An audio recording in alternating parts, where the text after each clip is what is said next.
Mujiki, assalomu alaykum. Yaxshimisizlar bugun? Aka-ukalar, to'rtta suhbat qilib kechki ovqat yeb o'tiribmiz. Galamni Rahmon aka. Rahmon aka, bitta savol bor. Bemalol. Shu yoshga yetib eng katta qilgan savobingiz nima qildingiz? Eng katta savob. Eng katta savobimmi? To'xtamay ehson tarqatdim. Ha. Shuni eng katta savob deb o'ylayman. U dunyoga borsangiz shu narsa sizga foyda bo'ladimi yo'qmi? Конечно, men qo'rqmay keta olaman. Ha. Qo'rqmayman. Afsus ham qilmayman. Ko'nglim to'q deb o'ylayman. Shunday, ha? Hammasi Gapi. Allohdan. Siz qanaqa savob qildingiz o'ylaysiz, abba aka?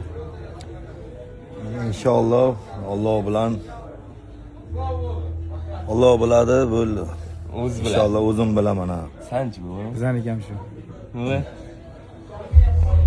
Eng katta savob nima deysiz, bilasizmi? Ayting. Onamni peshonasini bitta o'pib, onajon, rozimisiz? Desam, roziman bolam, desalar, shu katta savob.